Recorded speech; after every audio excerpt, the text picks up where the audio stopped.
الحب السلبي من منظور الرواقية الحديثة. الحب بمختلف تجلياته يعد أحد أقوى المشاعر الإنسانية وأكثرها تعقيداً. غالباً ما ينظر إليه على أنه مصدر للسعادة والراحة، ومع ذلك هناك جانب أقل إشراقاً للحب يمكن أن يكون مدمراً مثل أي شعور سلبي آخر، وهو ما يمكن أن نطلق عليه الحب السلبي. لا يقتصر على عدم وجود الحب أو غيابه، بل هو شكل مشوه منه يحمل في طياته بذور المعاناة والأذى. يمكن هذا الحب أيضاً أن يتجلى في عدة صور تتسم جميعها بكونها سامة ومدمرة سواء للفرد أو للعلاقات، على عكس الحب الإيجابي الذي يبنى على الاحترام المتبادل والنمو والدعم والحرية. ينشأ الحب السلبي غالباً من التعلق المفرط والاعتمادية، عندما يصبح وجود الشريك ضرورة حيوية للبقاء وتفقد الذات قيمتها بمعزل عنه. هنا يتحول الحب إلى قيود تكبل الروح وتحد من حرية الفرد ونموه الشخصي. الغيرة المرضية والسيطرة تتجلى في الرغبة في امتلاك الشريك والتحكم في كل تفاصيل حياته خوفاً من فقده. هذا النوع من الحب يقتل الثقة ويحول العلاقة إلى ساحة صراع مستمر. الحب المشروط عندما يكون الحب مرهوناً بتلبية توقعات معينة أو تحقيق شروط محددة. يفتقر هذا الحب إلى النقاء والعفوية، ويجعل العلاقة مبنية على المصلحة لا على المودة الخالصة. حب التملك، الرغبة في السيطرة الكاملة على الشريك واحتكار وقته واهتمامه. يؤدي هذا إلى خنق الفرد وحرمانه من مساحته الشخصية وعلاقاته الأخرى.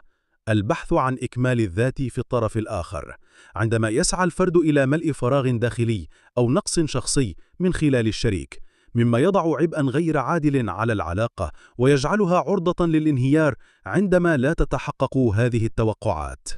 الحب القائم على الخوف، الخوف من الوحدة، الخوف من المستقبل، الخوف من فقد الشريك. هذا الخوف يدفع الأفراد للبقاء في علاقات غير صحية فقط لتجنب الشعور بالوحدة، مما يقود إلى مزيد من التعاسة.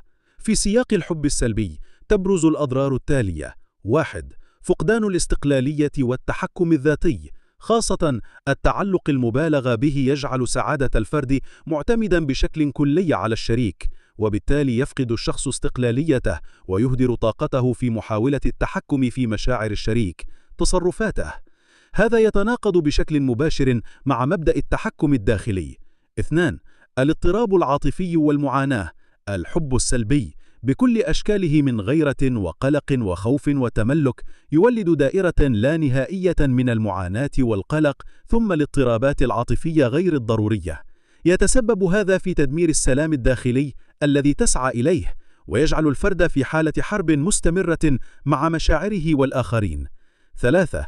الحب السلبي غالباً ما يقود إلى الشك وسوء الظن، والتعلق المفرط يؤدي إلى فقدان الكرامة، والسعي للسيطرة يقضي على العدل في المعاملة.